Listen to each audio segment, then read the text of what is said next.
So in 1812, you have the greatest military genius in human history, right? And he marches over 500,000 men into the absolute vastness of Russia, Yeah, over 600,000 troops. which is just, I mean, it was the largest military force ever assembled up to that point in history. Right. And then barely 6 months later, less than 2% of that grand army was actually functional. The rest were either dead, captured, or just, completely scattered across this frozen landscape. That's a staggering loss. It really is. And, the traditional narrative always tells us that Napoleon Bonaparte was just, well, that he was simply defeated by the brutal Russian winter. Right, the famous General Winter. Exactly. But if you actually sit down and look at the structural mechanics of that campaign, a much, much more terrifying reality emerges. It really does. Because it wasn't the freezing temperatures that defeated him, it was a fatal flaw in his own strategic architecture. Yeah, I mean, it is entirely a myth that the winter is what broke the French army. Wait, really? Yeah. A total myth? Absolutely.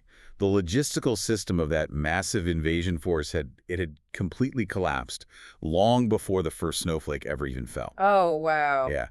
What we are really looking at in 1812 isn't a story of bad weather. It's a profound, catastrophic failure of a completely overextended system. And that systemic failure is exactly what we are unpacking in today's deep dive.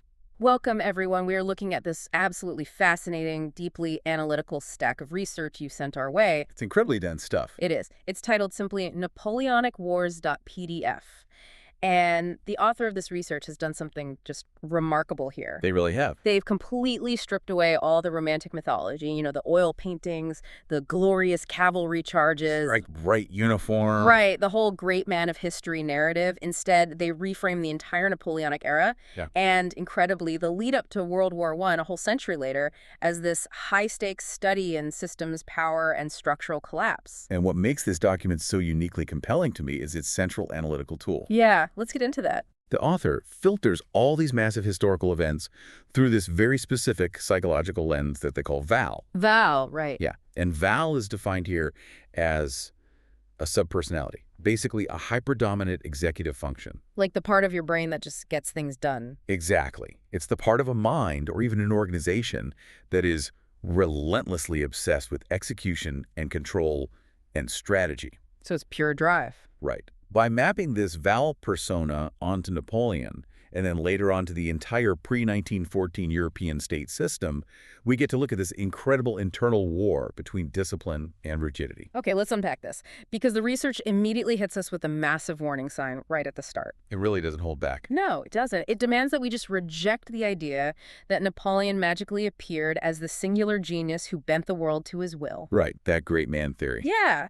Instead, it positions him as a product and really an accelerator of revolutionary chaos. Because, I mean, you cannot understand the machine without understanding the factory that built it, right? Mm-hmm. Right, that makes sense. France in the late 1790s was just structurally shattered.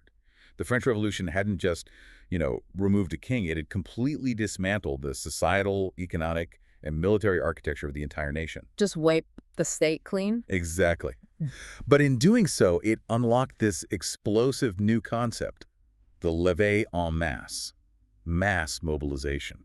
Okay, so what does that actually mean for the army? Well, suddenly, France wasn't just fighting with a small, highly trained royal army of professionals like everyone else. They were fighting with this massive, ideologically driven citizen army. But and the notes point this out, raw mass isn't an advantage if you can't point it in the right direction, right? It's just a mob. Precisely. It's just chaos. Yeah. France possessed this immense combustive energy, but it completely lacked a cohesive executive function to direct it. And that is exactly the vacuum Napoleon filled when he took power. Right. In the coup of 18 Brumaire in 1799, he didn't invent the raw material. His genius was in synthesizing it. He organized it. Yeah, he took that chaotic, terrifying democratic energy and rigidly organized it into this highly centralized, rapid response military apparatus. I really want to drill down into the mechanics of that rapid response apparatus because the research frames his early campaign, so we're talking roughly 1803 to 1807, as an absolute masterclass in weaponized speed. Weaponized speed is the perfect way to phrase it. When you look at the older dynastic European powers he was facing, like Austria and Prussia, they were still operating on, like, 18th century logic. Very much so. Their armies were essentially these massive, slow-moving blocks that required immense centralized logistical trains just to move a few miles a day. Right, they were fighting a very methodical, highly conservative war of positioning. The dynastic systems relied on a really slow decision-making loop. How slow are we talking? Well, information had to travel from the front line back through this bloated aristocratic officer corps all the way to a monarch and then back again before anything could happen. It makes me think of an agile, hyper-aggressive tech startup taking on a massive, bloated legacy corporation. Oh, that's a great analogy. Like, the legacy company has the pedigree, they have deep pockets, but they have 50 layers of middle management just to approve a single new feature. Right, they can't pivot. Exactly. And Napoleon, acting as this Val-dominant executive function, completely bypasses that. He flattens the hierarchy. He does. His implementation of the core system meant his armies could break apart into smaller, self-sustaining units, move incredibly fast across multiple routes, and then perfectly recombine right at the point of attack. What's fascinating here is that operational tempo completely shattered the cognitive framework of his enemies. They just couldn't process it. No, they couldn't. Because Napoleon's command structure was so tightly centralized at the very top, his decision-making loop was practically instantaneous. There were no committee debates. Exactly. He observed the terrain, made a rapid calculation, and executed. The startup rewrote the rules of engagement before the legacy companies even realized they were fighting a different kind of war. Which brings us to the Battle of Austerlitz in 1805. The research highlights this not just as a victory, but as an absolute peak of strategic processing. It's textbook. So why was Austerlitz so devastating structurally? Well, because Austerlitz wasn't just a physical defeat of the Austro-Russian forces. It was a complete exploitation of their cognitive biases. Oh, so? Napoleon deliberately weakened his own right flank. Now, to the rigid, orthodox minds of the Allied commanders, a weak flank is just an irresistible target. Oh, so they took the bait. They assumed Napoleon was making a mistake based on their own standard operating procedures. So they committed their forces exactly where Napoleon wanted them, completely abandoning the high ground in the center. Wow. Yeah, and once they overextended, Napoleon launched a devastating counterattack right through that vacated center, splitting their army in two. He didn't just outfight them, he completely hijacked their decision-making process. He forced them to play a game where he already knew the final score. Thanks. But here is where the psychological lens of the research becomes so critical. Austerlitz was an incredible triumph, right? But it created a dangerous illusion. And very dangerous one. When the startup completely annihilates the legacy corporation, that initial success is intoxicating. It creates an identity attachment. The executive function starts believing its own invincibility. And that is the pivotal transition. You shift from a dynamic of disruption to a dynamic of management. Right. After 1805, France doesn't just have to win battles anymore. They have to manage an entire continent. They redraw the map. They're installing new regimes across Europe. The objective completely mutates from conquering to controlling. And the mechanics of control are fundamentally different from the mechanics of conquest. Entirely different. And nothing exposes that flaw faster than the shift we see between 1806 and 1811. Because suddenly, all that agility that won Austerlitz is completely useless against the one enemy Napoleon can't touch. Britain. The United Kingdom is just sitting across the channel with total naval and economic dominance. And since the French Navy can't compete, the executive function tries to solve an economic problem with military logic. Right. They introduced the continental system. Yeah, so the continental system was an attempt at a Europe-wide embargo. The theory was simple enough. If we control the landmass of Europe, we can close every single port to British trade. Just freeze them out. Exactly. We will economically suffocate them until they sue for peace.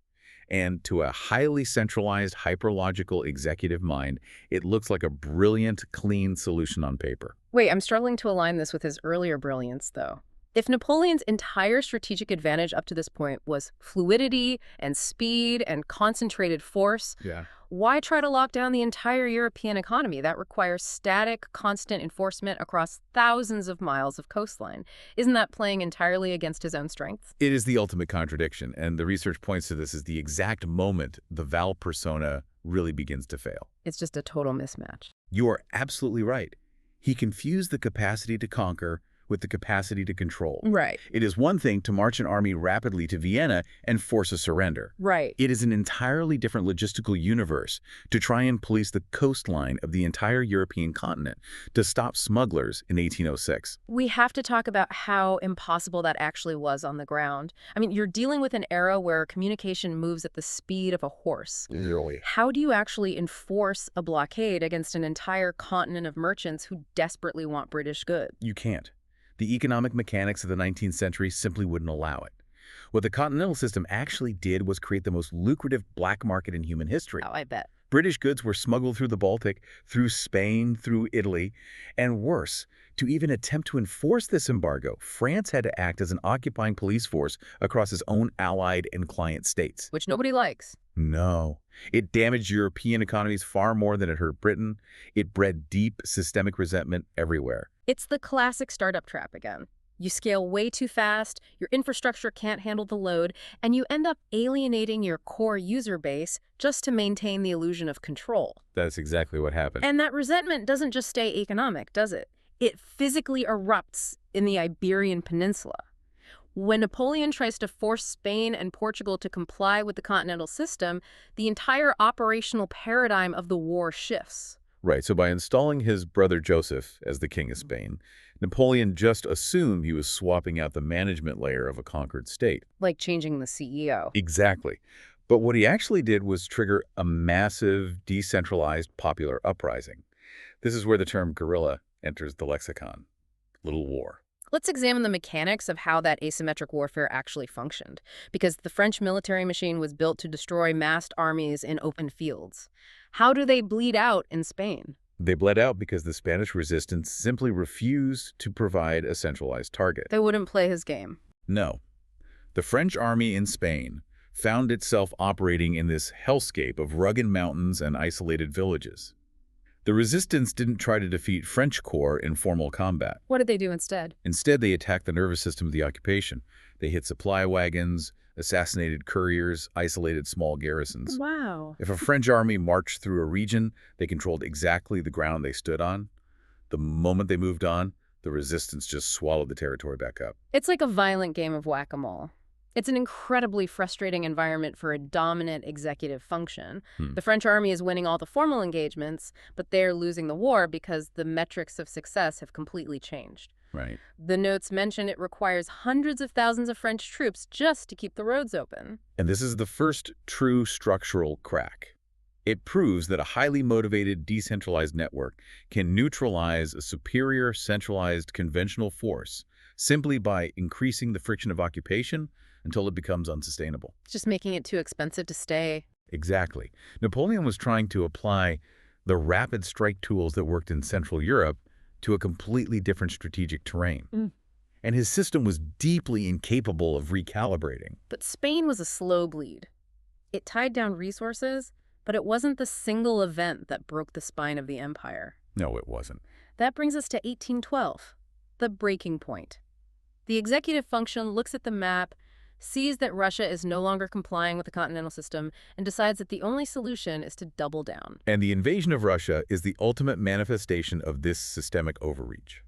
Napoleon crossed the Niemen River with a multinational force of over 600,000 men. That number is just insane for the time. It is. To sustain an organism of that size in the early 19th century requires an absolute logistical miracle. Let's break down that logistics failure. Because, as we established right at the top of the deep dive, the research absolutely insists that the weather was a secondary factor. So why did the system collapse before the winter hit? We have to look at the mechanics of foraging. Up until 1812, the French system of speed relied heavily on living off the land. Okay. They didn't drag massive supply trains with them. They moved fast, defeated the enemy quickly, and requisitioned food from the wealthy, densely populated agricultural regions of Germany and Italy. But Russia is different. The population density is incredibly low, the agricultural surplus is minimal, and the road network is essentially non-existent. Exactly. And the Russians understood this perfectly. Led by Tsar Alexander I, the Russian command realized that engaging Napoleon in a decisive border battle was exactly what he wanted. Because that's Austerlitz all over again. Right, so they changed the parameters of the conflict. They became an immense absorber. They traded space for time, retreating deeper and deeper into the Russian interior. And crucially, they implemented a scorched earth policy. Yes. They burned their own crops, slaughtered their own livestock, poisoned the wells as they fell back. They intentionally created a logistical vacuum. So the French army is marching into this void. They can't forage, which means they have to rely on their own supply wagons. But those wagons are pulled by horses. And those horses also need to eat. Right. That is the cascading failure mechanism right there. Yay. Because there was no forage, the horses began to starve and die by the tens of thousands. Oh, man. And without horses, you can't pull the supply wagons or the artillery. Without the wagons, the men begin to starve. Diseases like typhus and dysentery just rip through the ranks. Just a total breakdown. Yeah, by the time Napoleon reaches Moscow in September, long before the deep winter sets in, his army has already been reduced by over 2/3 due to exhaustion, disease, and starvation. Here's where it gets really interesting, because it's like sprinting up Mount Everest without an oxygen tank. You don't get extra credit for ambition when the system collapses beneath you.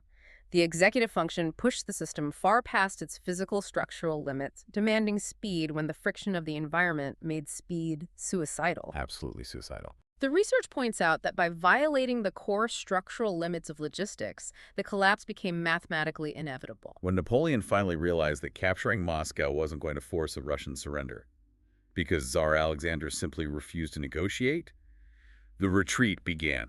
And then the weather hits. Right. It was only then that the Russian winter descended, turning a catastrophic logistical collapse into an apocalyptic slaughter. So the Grand Army is destroyed, the aura of invincibility is completely shattered, and this triggers an immediate systemic shift across the rest of Europe. Everyone saw the weakness. Yeah, the legacy corporations, those older dynastic powers, realize the disruptive startup is finally vulnerable. Which brings us to the period of 1813 to 1815. The system learns. This is a crucial phase in the research. The coalition powers, Britain, Russia, Prussia, Austria, did not just magically get better at fighting, they structurally adapted. What do you mean? Well, for a decade, they had been fighting Napoleon individually, getting picked off one by one. After Russia, they finally synchronized. How did that synchronization work in practice? Because they are still monarchies, right? They haven't suddenly adopted French agility. No, they didn't become agile. They adopted a strategy specifically designed to exploit the brittleness of a hyper-centralized command. It was formulated in the Trochenberg Plan. The Trochenberg Plan? Yeah. The Allies agreed they would entirely avoid engaging Napoleon directly in battle. If Napoleon advanced on an Allied army, that army would retreat. They just ran away from him. Exactly. Instead, they would only attack the corps commanded by Napoleon's subordinate marshals. Oh, that is brilliant. They recognized that the French system's greatest strength, Napoleon's singular processing power, was also its single point of failure. It was a bottleneck. If you avoid the main processor and attack the outer nodes, the whole network degrades. Exactly. A distributed, decentralized resistance, the coalition, can absorb losses, share intelligence, and coordinate pressure across a massive front. While the French system can't. Right. The French system, relying almost entirely on one man's micromanagement, simply could not process that many distinct threats simultaneously.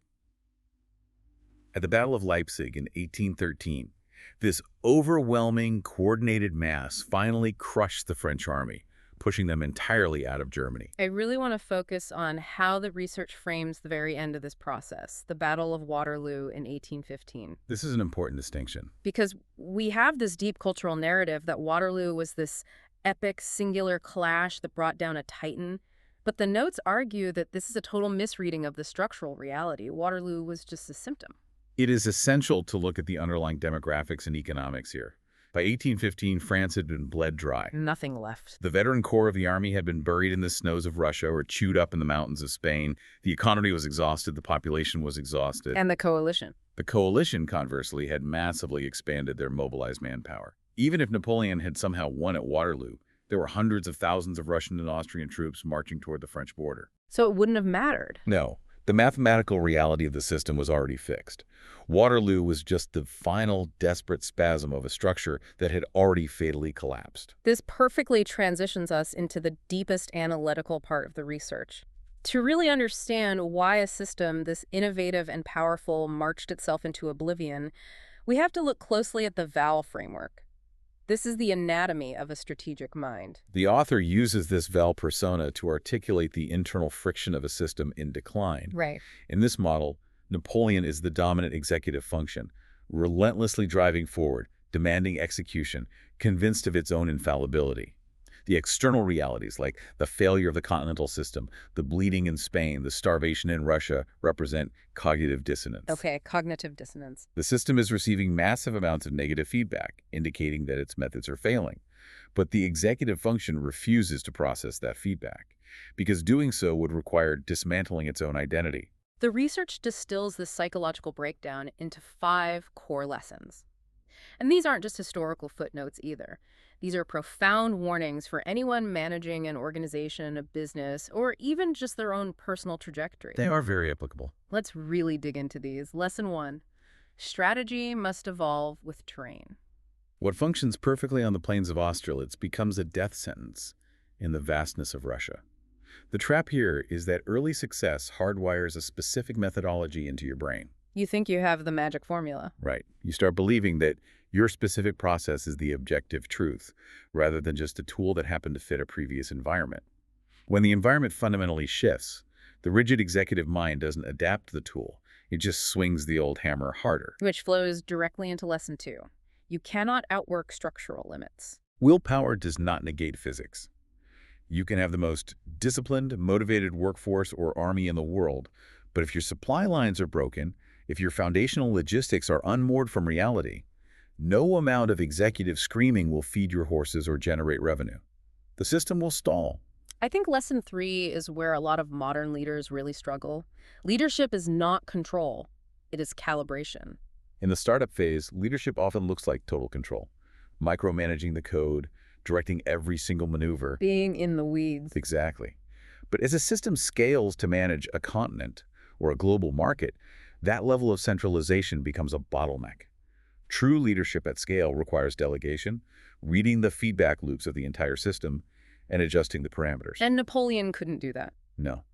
His inability to trust his marshals to operate independently meant the system paralyzed whenever he wasn't personally present. Lesson 4. Winning early is the most dangerous phase. It creates an illusion of invulnerability. It suppresses internal dissent because, well, you can't argue with results, right? Right. If it worked yesterday, why question it today? Which means the system loses its ability to self-correct. You chase the momentum of your early wins right off a cliff. And finally, lesson 5. The climb is not the summit. A summit is just a temporary geographical position. It is not a permanent state of being. Napoleon treated 1805 and 1807 as permanent victories. He assumed the system would just freeze in place to his advantage. But the world keeps moving. Always. The mountain is always changing. Your competitors are learning. If you don't recognize that strength without constant recalibration becomes self-destruction, you will fall. I want you, the listener, to really think about this for a second. Think about your own Napoleon moment, or your own organizational structures, or even your personal habits. It's a great exercise. When you hit a wall, when the strategy that got you your first promotion or built your first successful project suddenly stops generating results, what is your default reaction? Do you pause, accept the cognitive dissonance, and reassess the mountain? Or do you let the VAL executive function take over, double down, and try to force reality to conform to your outdated model? It takes a profound level of humility to look at a shifting environment and admit that the tools that built your identity are no longer relevant. It really does, and as the research so brilliantly points out, that lack of humility isn't just an individual failing, it can infect entire civilizations. Yes, it can. Because exactly 1 century after Napoleon's empire collapsed under the weight of its own rigidity, the entire European continent made the exact same systemic error.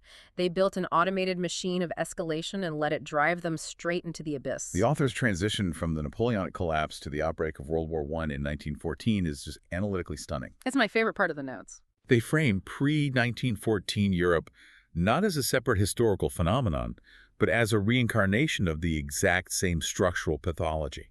Let's look at Europe in 1913. The surface-level metrics look incredible, right? You have an unprecedented era of economic expansion, massive industrialization, and this complex web of global trade. It looked like a golden age. The great empires. Britain, Germany, Russia, Austria, Hungary, France, they all seem incredibly stable.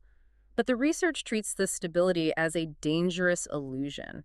It's a beautifully painted facade masking a foundation riddled with structural rot. The author identifies 5 intersecting critical failures that were building immense pressure beneath that peaceful surface. Let's go through them. The first is high internal pressure. You had massive multi-ethnic structures, particularly the Austro-Hungarian Empire, struggling against the rising tide of nationalism. So the state is pulling one way, the people another. Right. The state required absolute centralization to survive, while the distinct populations within it were pulling violently towards self-determination. And the second failure is rigid decision-making structures.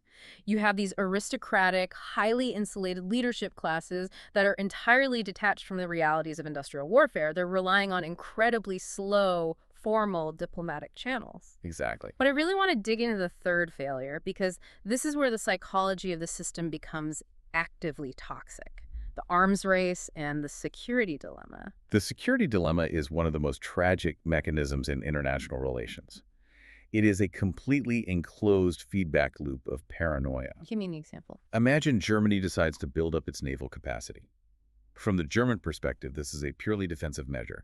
They have a growing industrial economy, and they need a navy to protect their global shipping routes. Right, makes sense on paper. But sitting across the North Sea is Britain, and Britain's entire national security architecture relies on absolute naval supremacy. Exactly. So Britain observes the German naval buildup and processes it not as defense, but as an existential threat. So Britain responds by building even more dreadnoughts. More ships. Right. Germany looks at the British response, feels vindicated in their original fear, and accelerates their own building program. So they just keep feeding off each other. Both actors sincerely believe they were acting defensively, but the mechanical outcome of the system is a massive, highly combustible escalation of offensive capability. Every defensive action is interpreted by the network as an offensive threat. It's a death spiral, and it's hardwired into the fourth failure, automatic escalation mechanisms. The alliance system. Yes. The rigid alliance system. You have the Triple Entente, Britain, France, and Russia staring down the Triple Alliance of Germany, Austria, Hungary, and Italy. The theory was that these massive blocs would prevent war through the sheer terror of deterrence. But deterrence only works if the system retains human agency. Instead, these alliances function like a tightly coupled power grid with absolutely no circuit breakers. One spark and the whole thing goes. The structure ensured that a localized short circuit would inevitably cascade into a system-wide blackout. If a localized conflict broke out in the Balkans between Austria and Serbia, the alliance structure automatically dragged Russia in to defend Serbia. Which automatically dragged Germany in to defend Austria. Which automatically dragged France in to defend Russia. It's terrifying. And the fifth failure was the cultural software running on this hardware. War was still widely viewed by the aristocratic elite as a legitimate, almost purifying tool of statecraft. Backing down from a diplomatic crisis was considered a fatal loss of national prestige. Right, and when a system's leaders view peace as politically riskier than war, the threshold for catastrophe becomes incredibly low. But the absolute most terrifying detail the research uncovers is how all of this culminated in preloaded war plans, the ultimate manifestation of the executive function replacing dynamic decision-making with rigid code. We have to talk about the Schlieffen Plan. The Schlieffen Plan was the German military's algorithmic solution to a geographic nightmare. Germany was terrified of fighting a two-front war against Russia in the east and France in the west. They were surrounded. Yes. The plan was designed to solve this through rigid timing. The logic dictated that Russia, being massive and largely unindustrialized, would take roughly 6 weeks to fully mobilize its army. France, however, could mobilize much faster. So the algorithm says we have a 6-week window. Exactly. Therefore, the plan dictated that the absolute millisecond Russia begins to mobilize, Germany cannot wait. They must immediately invade France, knock them out of the war within that 6-week window, and then put all their troops on trains to the east to face the Russians. I am still trying to wrap my head around this. So the trigger for a German invasion of France wasn't a French attack. It wasn't even a French threat. No. The trigger was simply the logistical movement of Russian troops hundreds of miles away. The system was completely automated by railway timetables. There was no room for pause, no room for a diplomatic summit, no room for a leader to say, let's wait and see. If X, then Y. If variable X Russian mobilization occurs, execute program Y invade France through Belgium. Human decision-making was entirely replaced by the activation of a script. It is exactly like an algorithmic stock market flash crash. You have thousands of high-frequency trading bots programmed to execute a sell order if a stock drops below a certain fraction of a penny. One anomaly triggers a sell, which triggers the other bots to sell, and within 3 minutes, $1 trillion is wiped out of the global economy. That is a phenomenal comparison. No human being actually made the decision to crash the market. The algorithm simply executed their programming perfectly. And the assassination of Archduke Franz Ferdinand in Sarajevo was just the initial anomaly. The assassination itself did not cause World War I. It simply tripped the wire of a machine that was meticulously engineered to escalate. The dominoes started falling. Once the mobilization orders were signed, the diplomats were completely powerless. The abstract logic of the system took over, and it marched millions of men into the meat grinder.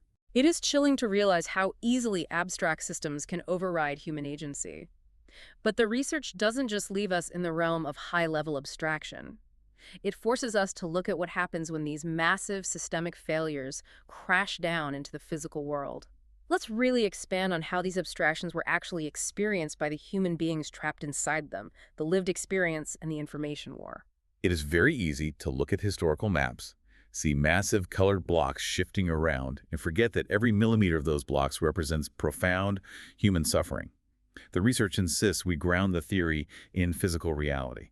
What was it actually like on the ground?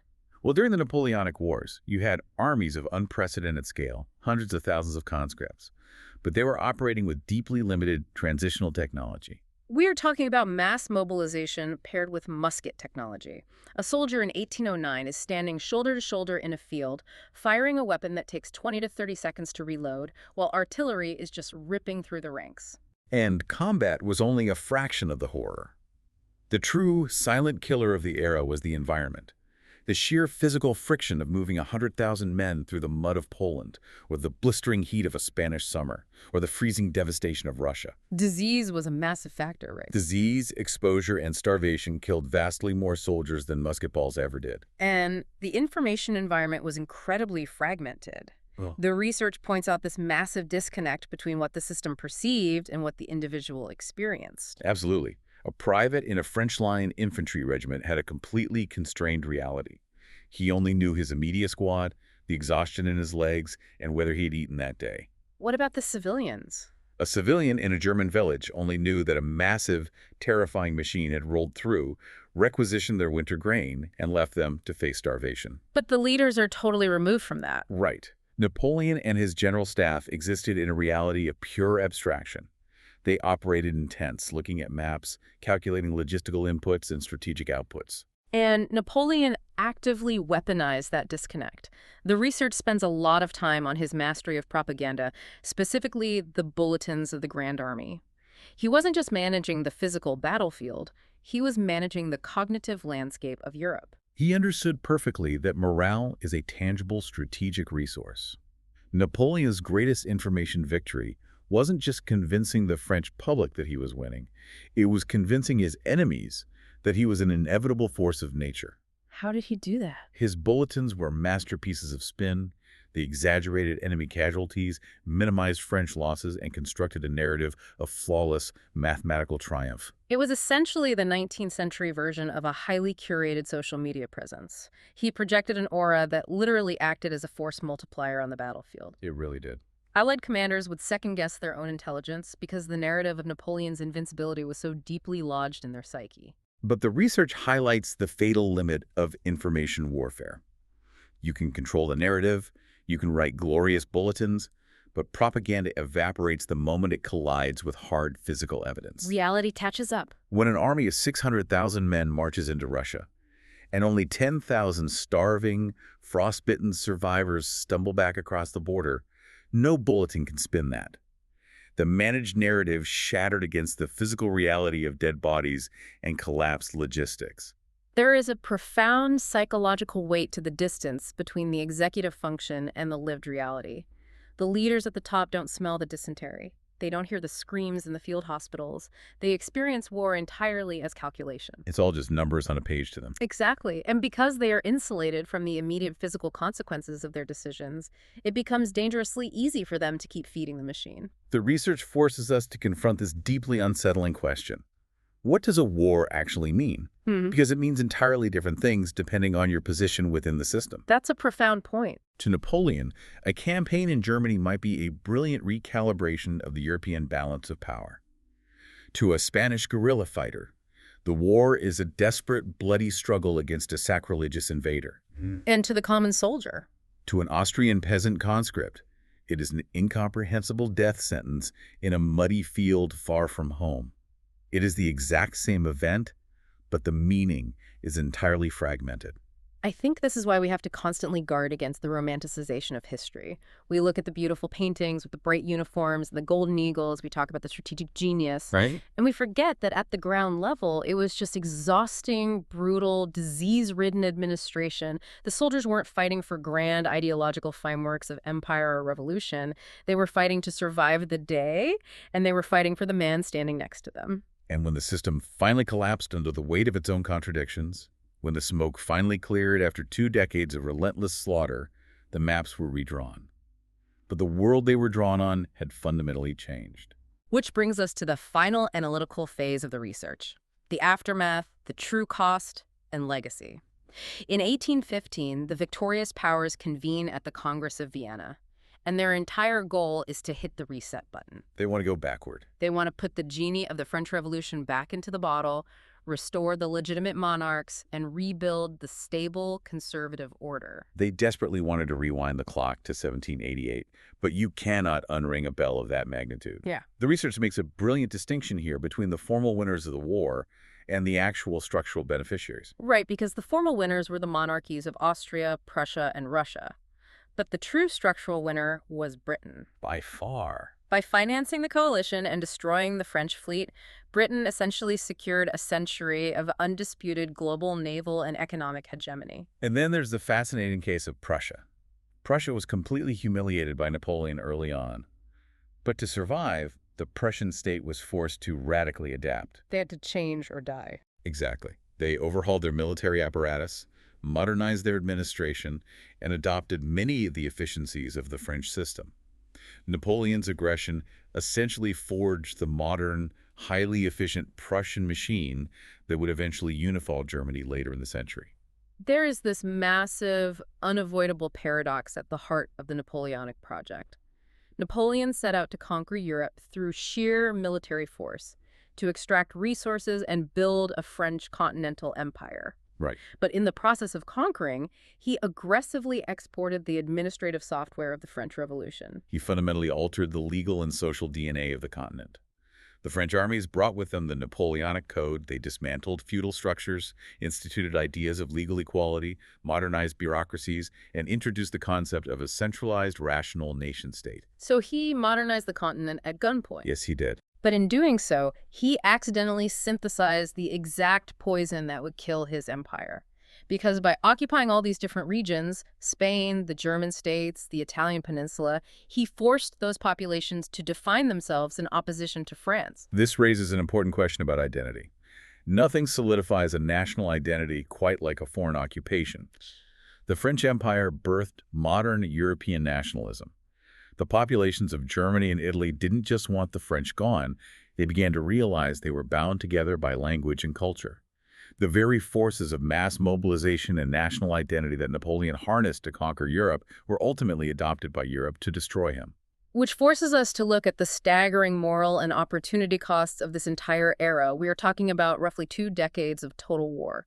Millions of soldiers and civilians dead from battle, disease, and starvation. It's hard to even comprehend those numbers. The research asks a deeply uncomfortable question. What could Europe have built with those resources? If you take the immense wealth, the millions of young lives, the sheer industrial and agricultural output that was incinerated on the battlefields from Spain to Moscow. And you redirect that. And you redirect that into infrastructure, civil development, or scientific advancement. The opportunity cost is almost incalculable. And the victors didn't even get the peaceful, stable world they thought they were fighting for.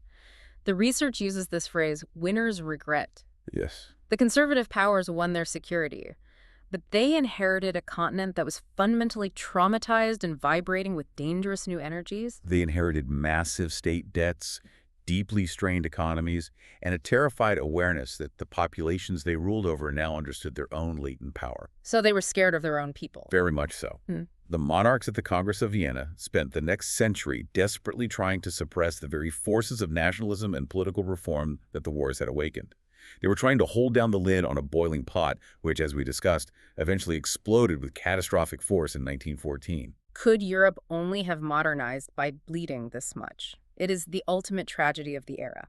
The massive coalition war, fought by conservative kings to crush the radical ideas of the French Revolution, ended up forcefully embedding those exact administrative and nationalist ideas into the bedrock of every nation they occupied. It's deeply ironic. The old order survived the war, but it found itself ruling over a permanently, irreversibly altered environment. You can redraw a map, but you can't unring a bell. It is the ultimate testament to the core thesis of the research. You can build the most brilliant executive function in history. Yeah. You can win the battles and dictate the treaties, but you cannot control the complex, unintended consequences of a system once it interacts with reality. Systems always outlast individuals. What an absolute masterclass of a deep dive. We started by looking at a brilliant ascent, an agile, centralized system perfectly designed to disrupt and conquer a stagnant world. Yeah. But we saw how early momentum became a psychological trap. We saw how the executive function confused control with capability, leading to overreach and the black markets of the continental system, a slow bleed in the asymmetric hellscape of Spain, and absolute structural collapse in the logistical void of Russia. And we traced how that exact same systemic rigidity, that refusal to adapt to a changing environment, resurfaced a century later. It was hardwired into the automated alliance structures and algorithmic war plans of 1914, dragging an entire continent off a cliff because the system lacked the capacity to hit the brakes. So to you listening, you can conquer the mountain. With enough speed, discipline, and execution, you can reach the summit.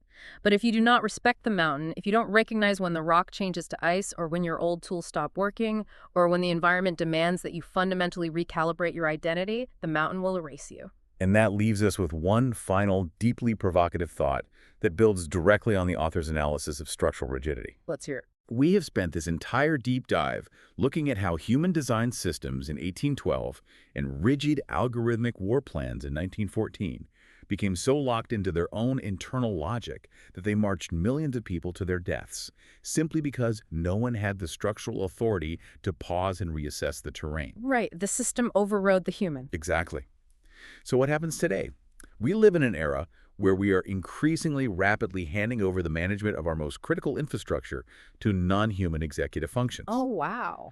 We are trusting global logistics, financial market clearing, power grid distribution, and increasingly military targeting and defensive escalation protocols to artificial intelligence and automated algorithms. Which are basically the ultimate VAL executive function. Exactly. These systems are incredibly brilliant at optimizing for the environments they were trained on. Yeah. But what happens when a globally integrated AI encounters a sudden, chaotic shift in the terrain?